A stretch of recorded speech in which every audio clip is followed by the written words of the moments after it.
السلام علیکم دوستو، اردو داستان چینل پر خوش آمدید۔ آئیے سنتے ہیں اردو ناول دشت جنوں قسط نمبر 32۔ معزز سامعین سے امید کی جاتی ہے کہ ویڈیو کو لائک کریں، چینل کو سبسکرائب بھی کریں اور جہاں تک ہو سکے ویڈیو کو شیئر بھی کر دیں، شکریہ۔ رائے صاحب اور ان کا وکیل صبح 8 بجے عدالت پہنچ گئے تھے۔ پھٹوں پر بہت رش تھا۔ ساحل اپنے اپنے وکیلوں کو گھیرے ہوئے تھے اور وکیل نئے سالوں کو گھیرنے کے چکر میں ادھر ادھر بھاگ رہے تھے۔ رائے منصور کو دیکھ کر بہت سے لوگوں نے انہیں سلام کیا تھا۔ وہ ہر ایک کے سلام کا جواب دیتے ہوئے اپنے وکیل کے ساتھ چلتے ہوئے اس کے پھٹے پر پہنچ گئے۔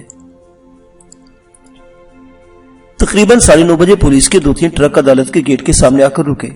لاتعداد مسلح پولیس والے ٹرکوں سے اتر کر چاروں طرف پھیل گئے۔ ان ٹرکوں کے نرغے میں پولیس کی ایک بند وین بھی تھی۔ ڈرائیور کے ساتھ والے سیٹ پر انسپیکٹر بیٹھا ہوا تھا۔ وہ وین سے اتر آیا۔ اس کے اشارے پر وین کا پچھلا دروازہ کھول دیا گیا۔ 4 مسلح پولیس والے جگو کو لے کر وین سے اتر آئے۔ اس کے ہاتھوں میں ہتھکڑیاں تھی۔ زنجیر کا دوسرا سرا ایک کانسٹیبل کی بیلٹ میں پھنسا ہوا تھا۔ پولیس والے جگو کو اپنے نرغے میں لے کر گیٹ میں داخل ہو گئے اور عدالت کی عمارت کی طرف چلنے لگے۔ لوگ رک رک کر اور مڑ مڑ کر جگو کو دیکھ رہے تھے۔ وکیل کے پھٹے پر بیٹھے ہوئے رائے منصور نے بھی جگو کو دیکھ لیا تھا۔ پولیس والے بھی گیٹ سے تقریباً 20 گز اندر کی طرف چلے تھے کہ فضا اچانک کی زبردست فائرنگ کی آواز سے گونج اٹھی تھی۔ عدالت کے احاطے میں پہلے سے موجود 4 آدمیوں نے اپنے جسموں پر لپٹی ہوئی چادریں اتار پھینکی اور کلاشن کو رائفلوں سے جگو اور پولیس والوں پر فائرنگ شروع کر دی۔ جگو کو 2 گولیاں لگی۔ وہ چیختا ہوا نیچے گرا۔ 2 اور پولیس والے اس کے اوپر گرے۔ انہوں نے جگو کو اس سے اپنے نیچے چھپا لیا تھا کہ کوئی گولی سے نقصان نہ پہنچا سکے، لیکن ان دونوں پولیس والوں کے جسموں گولیوں سے چھلنی ہو گئے تھے۔ وہ اپنے فرض پر قربان ہو گئے تھے۔ دوسرے پولیس والوں نے بھی جوابی فائرنگ شروع کر دی۔ ان کی فائرنگ سے ایک لمبا چیختا ہوا ڈھیر ہو گیا۔ گولی اس کی کھوپڑی اڑا دی تھی اور خون کے چھینٹوں کے ساتھ بھیجا بھی چاروں طرف بکھر گیا تھا۔ کچہری کے آتے میں بھگدڑ مچ گئی تھی۔ لوگ چیختے ہوئے ادھر ادھر دوڑ رہے تھے۔ حملہ آوروں کی اندھا دھند فائرنگ سے ایک اور پولیس والا اور 2 دوسرے آدمی ہلاک ہوئے تھے، جبکہ کئی زخمی ہوئے تھے۔ حملہ آور اس بھگدڑ سے فائدہ اٹھا کر فرار ہو گئے۔ فائرنگ بند ہوتے ہی رائے منصور اپنے وکیل کے ساتھ اس طرف دوڑا جہاں جگو گرا تھا۔ انسپیکٹر بھی دوڑتا وہاں موقع پر پہنچ گیا۔ انہوں نے دونوں پولیس والوں کی لاشیں جگو کے اوپر سے ہٹائی۔ جگو کو 2 گولیاں لگی تھی، ایک پیٹ میں اور ایک دائیں طرف ہتھیلی کی ہڈی کو توڑتی ہوئی نکل گئی تھی۔ اگر وہ دونوں پولیس والے اس کے اوپر نہ گر جاتے تو وہ چھلنی ہو چکا ہوتا، لیکن اسے صرف 2 گولیاں لگی تھی اور وہ بھی زندہ تھا۔ انسپیکٹر رائے منصور انسپیکٹر کی طرف دیکھ کر چیخا، اسے مجسٹریٹ کے سامنے لے چلو، اس کا بیان ریکارڈ کرنا بہت ضروری ہے۔ وہ لوگ زخمی جگو کو اٹھا کر اسی مجسٹریٹ کی عدالت میں لے آئے جہاں اس کا چالان پیش کیا جانے والا تھا۔ اسے ایک بینچ پر لٹا دیا گیا۔ مجسٹریٹ بھی اپنی کرسی سے اٹھ کر قریب آ گیا۔ جگو انسپیکٹر پر جھکتے ہوئے کہا، جن کے لیے تم آگ اور خون کا کھیل کھیلتے رہے، بے گناہ لوگوں کو موت کے گھاٹ اتارتے رہے، انہوں نے آج تمہیں بھی معاف نہیں کیا۔ وہ اگر چاہتے تو عدالت میں تمہارے کیس کا دفاع کر سکتے تھے، لیکن انہوں نے تمہیں موت کے گھاٹ اتار دینے کی کوشش کی۔ تمہیں 2 گولیاں لگی ہیں اور شاید تم زندہ بچ سکو۔ تم اس حاکم اعلیٰ کی عدالت میں پیش ہونے والے ہو جو کائنات کا سب سے بڑا منصف ہے۔ دلوں کے حال وہ جانتا ہے۔ وہ جانتا ہے کہ سچ کیا ہے اور جھوٹ کیا ہے۔ مرنے سے پہلے اگر تم مجسٹریٹ صاحب کو صرف یہ بتا دو کہ رضے کو کس نے قتل کیا تھا، پولیس وین پر کس نے اور کس کے کہنے پر حملہ کیا تھا، تو بہت سے بے گناہ سزا سے بچ جائیں گے۔ اگر تم نے یہاں پولیس کو دی جانے والا اپنا بیان نہ دہرایا تو یاد رکھو، انسانوں کے روپ میں وہ خوخار بھیڑیے اسی طرح بے گناہوں کو خون بہاتے رہیں گے اور تم جیسے مجبور اور معصوم لوگ ان کے علاقار بنتے رہیں گے۔ بتاؤ جگو، بولو۔ میں بہت برا آدمی ہوں۔ جگو کے ہونٹ پھڑ پھڑائے۔ رضیہ کو میں نے قتل کیا، پولیس وین پر میں نے حملہ کیا۔ نائلہ درانی بے گناہ ہے۔ اس سازش میں انسپیکٹر اعظم بھی شریک تھا۔ بعد میں اسے بھی مروا دیا گیا۔ یہ سب کچھ کس کے کہنے پر ہوا؟ کون لوگ ہیں وہ؟ انسپیکٹر نے پوچھا۔ میں نے خدا کو جان دینی ہے، جھوٹ نہیں بولوں گا، جگو نے کہا۔ اس کی آواز دھیمی ہو گئی تھی۔ موج مدار مجھے احکامات وہی دیتا، اس کے پیچھے کوئی اور بھی ہے؟ موج مدار کون ہے؟ انسپیکٹر نے پوچھا۔ شبیر درانی کا۔ جگو خاموش ہو گیا۔ انسپیکٹر نے مجسٹریٹ کی طرف دیکھا۔ مجسٹریٹ نے اشارہ کیا۔ جگو کو کمرہ عدالت سے اٹھا کر فوری طور پر ہسپتال بھجوا دیا گیا۔ وہ بے ہوش ہو گیا تھا، اسے بچانے کی کوشش کی جا سکتی تھی۔ رائے منصور کے ہونٹوں پر خفیف سی مسکراہٹ تھی۔ اس کے سر سے ایک بہت بڑا بوجھ ٹل گیا تھا۔ نیلا کے اندیشے بالکل درست نکلے تھے۔ شبیر درانی نے جگو کو عدالت میں پیش ہونے سے روکنے کے لیے اسے موت کے گھاٹ اتارنے کی کوشش کی تھی۔ حملہ آوروں نے جگو کو گولیاں لگ کر گرتے دیکھا تھا۔ وہ یقیناً مطمئن ہو گئے ہوں گے کہ وہ ختم ہو گیا ہے، لیکن انہیں یہ علم نہیں ہو سکا کہ جگو نے مرنے سے پہلے ان کی قسمت پر مہر لگا دی تھی۔ جگو نے مجسٹریٹ کی موجودگی میں بیان دیا تھا جسے کسی طور پر جھٹلایا نہیں جا سکتا تھا۔ بیان ٹائپ کرنے کے بعد مجسٹریٹ نے دستخط کر دیے اور اس پر عدالت کی مہر ثبت کر دی گئی۔ انسپکٹر رائے منصور اور وہاں پر موجود دیگر لوگوں کے دستخط بھی کروا لیے گئے اور اس طرح اس کاغذ کو ایک مستند قانونی دستاویز کی شکل اختیار ہو گئی۔ رائے منصور کے وکیل نے وقت ضائع کیے بغیر اس بیان کی ایک نقل حاصل کر لی اور وہ رائے منصور کے ساتھ دوبارہ اپنے پھٹے پر آ گیا اور نیلا درانی کی طرف سے برید کی درخواست تازہ ترین صورتحال کی روشنی میں دوبارہ تیار کی جانے لگی اور پھر اسی روز 12 بجے سے پہلے وہ درخواست عدالت میں پیش کر دی گئی۔ فیصلے کے لیے 2 دن کی تاریخ دے دی گئی تھی۔ رائے منصور ابھی عدالت کے احاطے میں تھا کہ اسے یہ اطلاع مل گئی کہ جگو ہسپتال پہنچنے سے پہلے راستے میں جاں بحق ہو گیا تھا۔ رائے منصور کو جگو کی موت کا کوئی افسوس نہیں ہوا تھا۔ اس نے اب تک نہ جانے کتنے بے گناہوں کو موت کے گھاٹ اتارا ہوگا۔ اس نے جس طرح معصوم اور بے گناہ لوگوں کو اذیتیں دے کر ہلاک کیا تھا، آج خود بھی 2 گولیوں کی اذیت اٹھانے کے بعد موت کے منہ میں چلا گیا تھا۔ البتہ اگر وہ مجسٹریٹ کے سامنے بیان دینے سے پہلے مر گیا ہوتا تو رائے منصور کو اس کی موت کا واقعی افسوس ہوتا، کیونکہ اس طرح نیلا درانی کے سلسلے میں کچھ دشواریوں کا سامنا کرنا پڑتا۔ اس روز اگرچہ وکیل ایک اور کیس کی بھی پیشی تھی، لیکن وکیل نے متعلقہ عدالت میں نائب کورٹ سے مل کر اگلی پیشی کی تاریخ دے دی اور رائے منصور کے ساتھ اپنے دفتر میں آ گیا۔ مبارک ہو رائے صاحب، وکیل نے دفتر میں داخل ہونے کے بعد کہا۔ اللہ کی رضا سے یہ کٹھن ترین مرحلہ بھی طے ہو گیا۔ مجھے 2 باتوں کا پہلے سے اندیشہ تھا۔ ایک تو یہ کہ جگو کو عدالت میں پیش ہونے سے پہلے قتل کر دیا جائے گا، یا اگر وہ عدالت میں پہنچ بھی گیا تو اپنے اس بیان سے منحرف ہو جائے گا جو اس نے تھانے میں دیا تھا۔ مجھے بھی یہی اندیشہ تھا، لیکن اللہ نے بڑا کرم کیا۔ مرنے سے پہلے جگو نے مجسٹریٹ کے سامنے بیان دے دیا، جس سے ہماری بہت سی مشکلیں حل ہو گئی ہیں، رائے منصور نے کہا۔ 2 دن بعد بریت کی درخواست کا فیصلہ بھی ہو جائے گا اور مجھے یقین ہے کہ یہ فیصلہ بھی ہمارے حق میں ہوگا۔ منشی، اس نے دروازے کے باہر بیٹھے منشی کو آواز دی۔ جی سر۔ منشی اندر آ کر سوری نگاہوں سے وکیل کی طرف دیکھنے لگا۔ جاؤ جلدی سے مٹھائی لے کر آؤ، رائے صاحب کو منہ میٹھا کروایا جائے۔ وکیل نے جیب سے 100 روپے کا نوٹ نکال کر منشی کی طرف بڑھا دیا۔ ارے بھائی تم بھی رہنے دو، مٹھائی میں منگواتا ہوں، رائے صاحب نے کہتے ہوئے جیب میں ہاتھ ڈالا۔ ابھی نہیں رائے صاحب، وکیل مسکرایا، آپ سے تو 2 دن بعد مٹھائی کھائی جائے گی۔ منشی وکیل کا اشارہ پا کر دفتر سے چلا گیا اور یہ لوگ ایک بار پھر آج کے واقعے کے بارے میں باتیں کرنے لگے۔ حملہ آوروں میں سے ایک آدمی مارا گیا تھا اور فوری طور پر اس کی شناخت نہیں ہو سکی تھی۔ جگو کے بیان کے مطابق اسے قتل و غارت کے احکامات موجودار دیا کرتا تھا اور سبھی جانتے تھے کہ موجودار شبیر درانی کا معتمد خاص ہے جو 24 گھنٹے اس کے ساتھ ہی رہتا ہے۔ اسے شبیر درانی کا دایاں بازو سمجھا جاتا ہے اور سنا ہے کہ وہ شبیر درانی کو رائے مشورے بھی دیتا رہتا ہے۔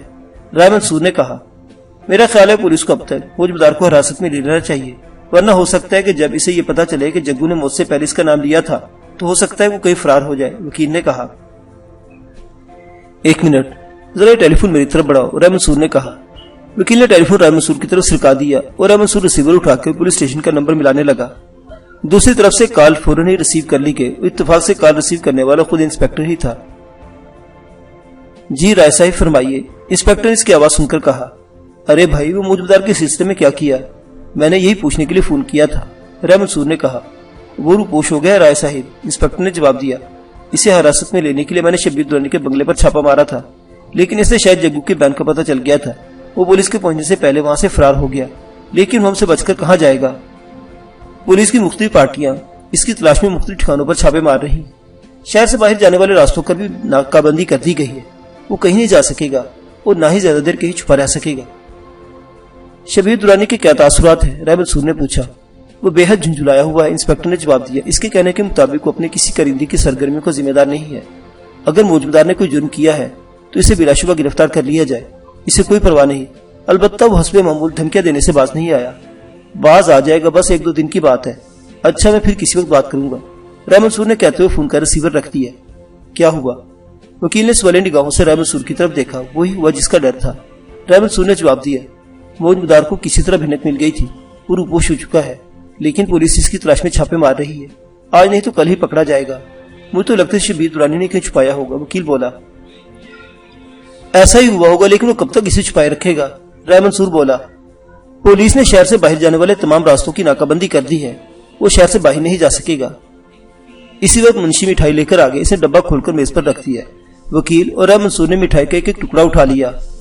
یہ لے جاؤ اور دفتر میں سب لوگوں کو بانٹ دو۔ وکیل نے منشی کو اشارہ کیا اور منشی مٹھائی کا ڈبہ اٹھا کر کمرے سے نکل گیا۔ تقریباً 1 گھنٹے بعد رائے منصور وکیل کے دفتر سے نکل کر سیدھا سلطان پورہ کی طرف روانہ ہو گیا۔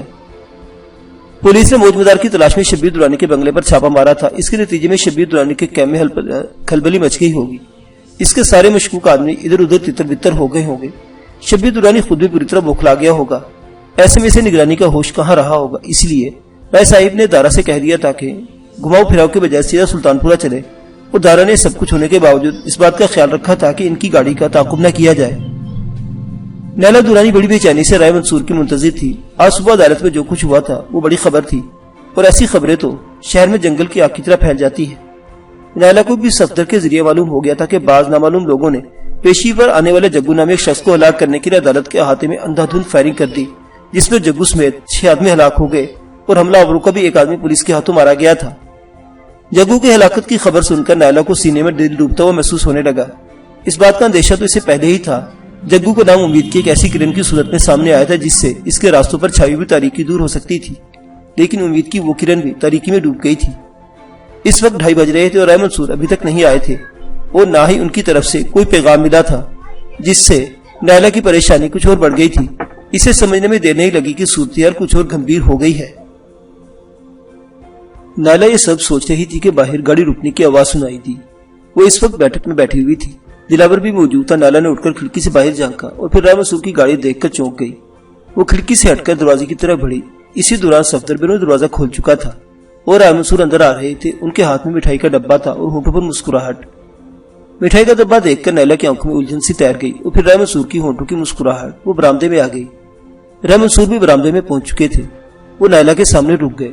انہوں نے مٹھائی کا ڈبہ کھولا اور ایک لڈو نکال کر مسکراتے ہوئے بولے، منہ کھولو، میں اپنے ہاتھوں سے اپنے بیٹے کا منہ میٹھا کراؤں گا۔ نیلا نے دانتوں سے لڈو کا ایک ٹکڑا کاٹ لیا اور رائے منصور سے لپٹ گئی۔ اسے سمجھنے میں دیر نہیں لگی کہ بات کچھ بن گئی ہے۔ اس دوران دلاور بھی باہر آ گیا تھا۔ لو بھائی دلاور، تم بھی منہ میٹھا کرو اور ان کو بھی مٹھائی کھلاؤ۔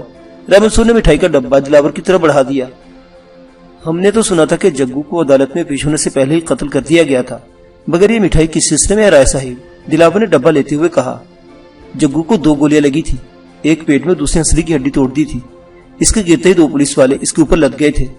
دونوں پولیس والے چھلنی ہو گئے، انہوں نے فرض پر اپنی جانیں قربان کر دی۔ اگر وہ جگو کے اوپر گر کر ڈھال نہ بن جاتے تو جگو کا جسم چھلنی ہو جاتا، مگر پولیس والوں کی وجہ سے وہ زندہ بچ گیا تھا۔ اسے زخمی حالت میں کمرہ عدالت میں لے جایا گیا اور مجسٹریٹ کی موجودگی میں اس کا بیان قلم بند کیا گیا اور پھر اسے ہسپتال روانہ کر دیا گیا، لیکن ہسپتال پہنچنے سے پہلے اسے راستے میں ہی دم توڑ دیا۔ اس نے مرنے سے پہلے مجسٹریٹ کی موجودگی میں جو بیان دیا تھا، اس سے ہماری ساری مشکلیں حل ہو جائیں گی، رائے منصور نے مختصراً جواب دیا۔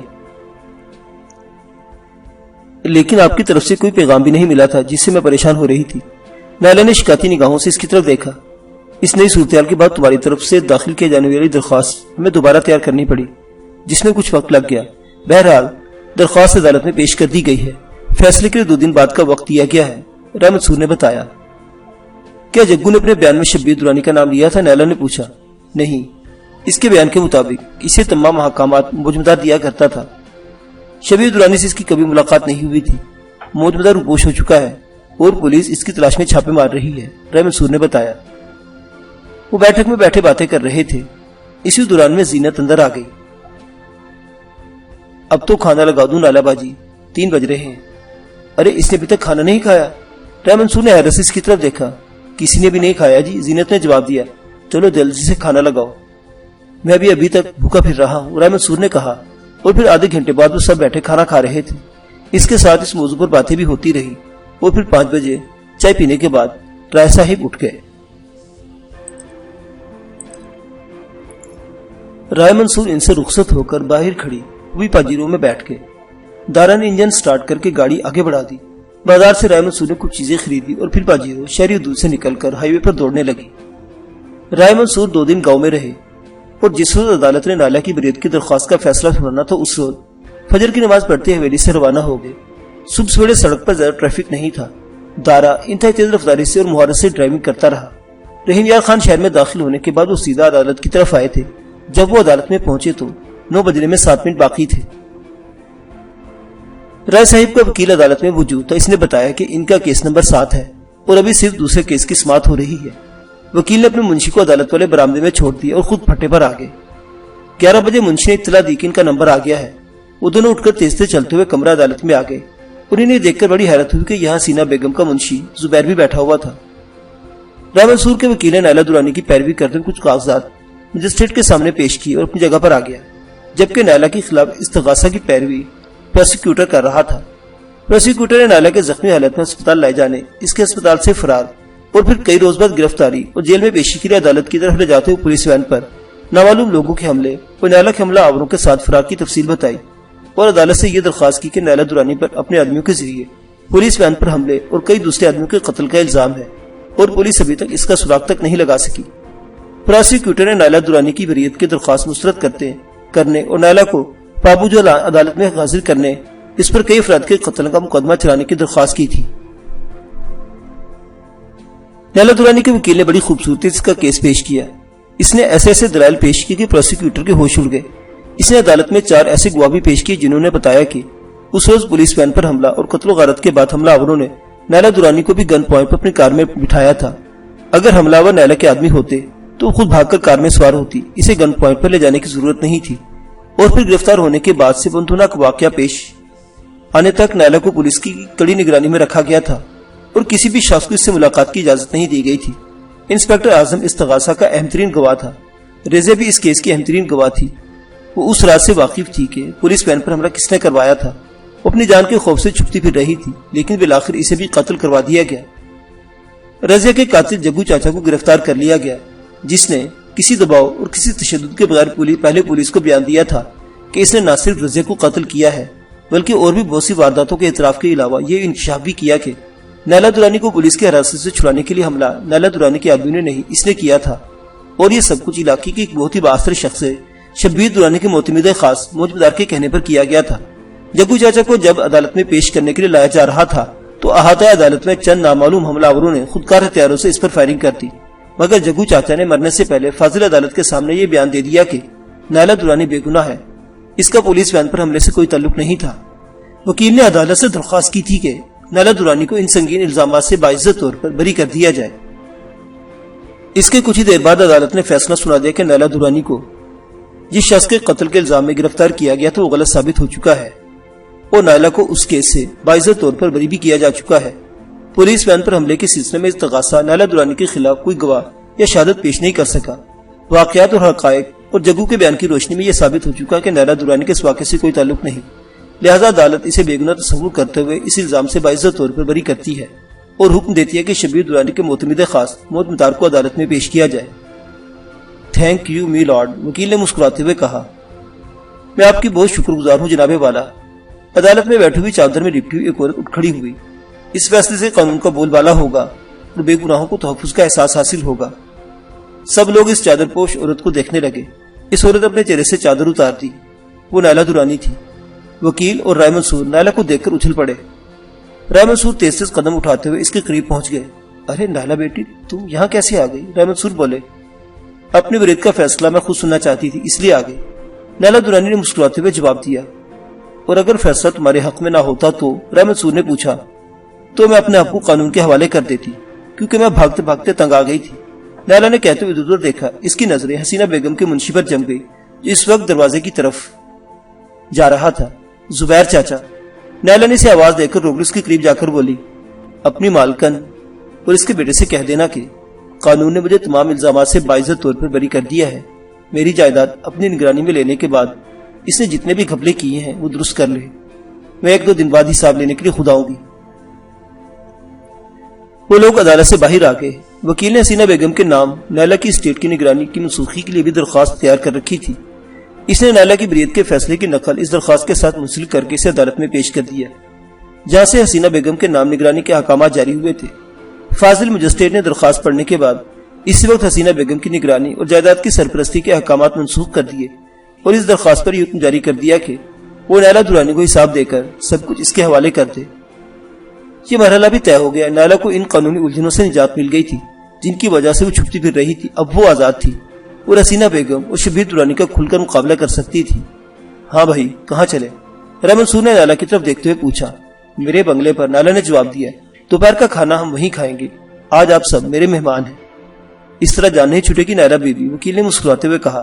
دعوت تو بڑے پیمانے پر ہوگی، کیا سمجھی؟ میں آپ کا مطلب سمجھ گئی ہوں، لیکن اسے آپ دعوت نہ سمجھے۔ میں تو چاہتی ہوں ہم اکٹھے اس گھر میں داخل ہوں جہاں سے مجھے نکلنے پر مجبور کیا گیا تھا، نائلہ نے جواب دیا۔ تو چلو ہم تیار ہیں، رائے منصور نے کہا۔ وہ لوگ عدالت کے احاطے سے باہر آ گئے جہاں رائے منصور کی باجیرو کھڑی تھی۔ نائلہ درانی بڑے فخر سے سینہ تان کر چل رہی تھی۔ آج بڑی مدت کے بعد اسے اس طرح آزاد فضا میں سانس لینے کا موقع ملا تھا۔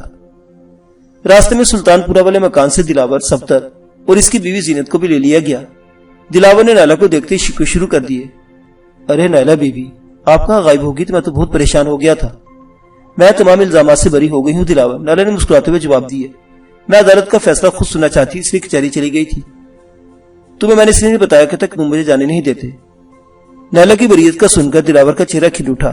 اس نے بڑے پرجوش انداز میں مبارکباد دی تھی۔ صفدر اور زینت بھی مسکراتے ہوئے نائلہ کو مبارکباد دی، اور جب وہ اپنے بنگلے پر پہنچے تو شہاب الدین نے بھی اسے مبارکباد دی۔ نائلہ سوچے بغیر نہیں رہ سکی کہ کتنا خلوص تھا ان لوگوں کی مبارکباد میں۔ خوشی کے یہ الفاظ ان کے دل کی گہرائیوں سے نکلے تھے۔ ان میں کوئی تصنع نہیں تھا، کوئی بناوٹ نہیں تھی اور کوئی لالچ نہیں تھا۔ بنگلے میں داخل ہوتے ہی نائلہ کے ہونٹوں پر مسکراہٹ آ گئی۔ چند روز پہلے وہ چوروں کی طرح اس گھر میں داخل ہوئی تھی۔ وہ اپنے گھر میں 2-4 دن چوروں کی طرح رہی تھی۔ پھر اس کی گرفتاری کے لیے پولیس نے چھاپا مارا۔ وہ دلاور چھت پر پانی کی ٹینکی میں چھپ کر پولیس کو دھوکہ دینے میں کامیاب ہو گئے تھے، لیکن بعد میں شبیر دورانی اپنے آدمیوں کے ساتھ وہاں پہنچ گیا تھا۔ ممکن ہے بوڑھے شہاب الدین پر تشدد شروع کر دیتا، لیکن ٹھیک وقت پر نائلہ اور دلاور سامنے آ گئے۔ انہوں نے نہ صرف شہاب الدین کو ان کی ذاتی کا شکار ہونے سے بچا لیا، بلکہ وہ شبیر دورانی اس کے آدمیوں کو بے بس کر کے ان کی جیپ ہی لے گئے تھے۔ آج کئی روز بعد نائلہ علل اعلان اس بنگلے میں آئی تھی۔ اس کے دل میں کوئی خوف نہیں تھا، کسی قسم کا ڈر نہیں تھا۔ جب اس نے پورے بنگلے میں گھوم پھر کر جائزہ لیا تو ہر وہ چیز موجود تھی جو پہلے غائب ہو گئی تھی۔ Fridge, VCR، T V, air conditioner, deep freezer اور وہ تمام قیمتی چیزیں جو حسینہ بیگم یہاں سے لے جا چکی تھی اب اپنی جگہ پر نظر آ رہی تھی۔ وسیع اور اس ڈرائنگ روم میں وہ خوبصورت فانوس بھی لگا ہوا تھا جو اس کے والد سنگاپور سے لے کر آئے تھے۔ اس فانوس کی قیمت 50,000 روپے سے بھی زیادہ تھی۔ یہ سب کچھ دیکھ کر نائلہ کے ہونٹوں پر مسکراہٹ گہری ہو گئی۔ شبیر دورانی نے اپنی ماں کو اس کا پیغام پہنچا دیا تھا اور یقیناً یہ بھی بتا دیا ہوگا کہ اگر سامان بنگلے میں واپس نہ پہنچا تو نائلہ ان کے لیے کم خطرناک ثابت نہیں ہوگی۔ پوچھنے پر شہاب الدین نے بتایا کہ یہ سامان دوسرے دن آ گیا تھا اور سامان کے ساتھ آنے والے آدمی ہر چیز کو اس کی جگہ پر فٹ کر کے گئے تھے۔ شہاب الدین دوڑ دوڑ کر پڑوسیوں کو بتا رہا تھا کہ نائلہ بی بی کیس سے باعزت بری ہو گئی ہے اور اپنے گھر واپس آ گئی ہے۔ بہت سے پڑوسی جن سے نائلہ کے تعلقات سے مبارکباد دینے کے لیے آ رہے تھے۔ صفدر، زینت اور شہاب الدین دوڑ دوڑ کر کام کر رہے تھے۔ بازار سے سودا بھی آ گیا تھا اور زینت باورچی خانے میں مصروف ہو گئی تھی۔ جب وہ ڈرائنگ روم میں کھانا کھانے کے لیے بیٹھے تو 4 بج رہے تھے۔ میز پر نائلہ کے ساتھ وکیل رائے منصور بھی بیٹھے تھے، جبکہ دلاور کندھے پر رائفل لٹکائے برآمدے میں کھڑا باہر گیٹ کی طرف دیکھ رہا تھا۔ ارے دلاور کہاں ہے؟ نائلہ نے شہاب الدین سے پوچھا۔ وہ باہر کھڑا ہے مالکن، شہاب الدین نے بتایا۔ بلاؤ اسے، کھانا نہیں کھائے گا کیا؟ نائلہ نے کہا۔ شہاب الدین دلاور کو بلا لا۔ کیا بات ہے، بھوک نہیں لگ رہی؟ کھانا نہیں کھاؤ گے کیا؟ نائلہ نے پوچھا۔ میں بعد میں کھا لوں گا نائلہ بی بی، آپ لوگ کھائیے، دلاور نے جواب دیا۔ نائلہ اس کے لہجے اور انداز تخاطب پر چونکہ بغیر نہیں رہ سکی تھی۔ کیا ہوا دلاور، کچھ ناراض ہو کیا؟ نائلہ نے اسے گھورا۔ نہیں نائلہ بی بی، دلاور نے نفی میں سر ہی لایا۔ پہلے اور بات تھی، حالات آپ کو اس سطح پر لے آئے تھے کہ آپ ہم جیسے نچلی سطح کے لوگوں کے ساتھ بیٹھ کر کھانا کھانے پر مجبور ہو گئی تھی، مگر اللہ نے بڑا کرم کیا، آپ کو عزت دی، ساری دنیا کے سامنے سرخرو کیا اور آپ کا کھویا وقار بحال ہو گیا۔ اب مجھے ایسے لوگوں کو زیب نہیں دیتا کہ آپ کی برابری کروں اور آپ کے ساتھ بیٹھ کر کھانا کھاؤں۔ دلاور، نائلہ نے اسے گھورا، کیا تم چاہتے ہو کہ میں بھی بھوکی رہوں؟ کھانا چھوڑ کر اٹھ جاؤ۔ تم نے مجھے اتنا پست ذہنیت کا کیسے سمجھ لیا کہ حالات بدلتے ہی میں بھی بدل جاؤں گی؟ میں نے تمہیں کبھی اپنا یا رائے صاحب کو ملازم نہیں سمجھا۔ تم تو میرے محسن ہو، قدم قدم پر تم نے میرا ساتھ دیا ہے، مجھے بار بار موت کے چنگل سے نکالا ہے۔ انکل، نائلہ نے رائے منصور کی طرف دیکھا، آپ ہی سمجھائیے نا اسے۔ دلاور، رائے صاحب اس کی طرف دیکھا، بیٹھ جاؤ، کھانا کھاؤ، بعد میں تم سے بات کروں گا۔ دلاور چند لمحے رائے صاحب کی طرف دیکھتا رہا، پھر اس نے رائفل کندھے سے اتار کر ایک طرف رکھ دی اور نائلہ کے سامنے والی کرسی پر بیٹھ کر کھانے میں شریک ہو گیا۔ ابھی انہوں نے کھانا ختم نہیں کیا تھا کہ کال بیل کی آواز سنائی دی۔ نائلہ کو سمجھنے میں دیر نہیں لگی کہ کوئی پڑوسی یا پڑوسن ہوگی۔ شہاب الدین دروازہ کھولنے کے لیے باہر چلا گیا تھا۔ اس کے صرف 2-3 منٹ بعد ایک عورت ڈرائنگ روم کے دروازے کے اندر آ کر کھڑی ہو گئی اور نائلہ کی طرف دیکھنے لگی۔ اس عورت کے چہرے پر نظر پڑتے ہی نائلہ ایک جھٹکے سے اٹھ کر کھڑی ہوئی اور عجیب سی نظروں سے اس عورت کی طرف دیکھنے لگی۔ وہ حسینہ بیگم تھی۔ معزز سامعین حضرات، نائلہ درانی کی کہانی ابھی جاری ہے۔ باقی واقعات اگلی قسط میں دیکھتے رہیے اردو داستان۔ اللہ حافظ۔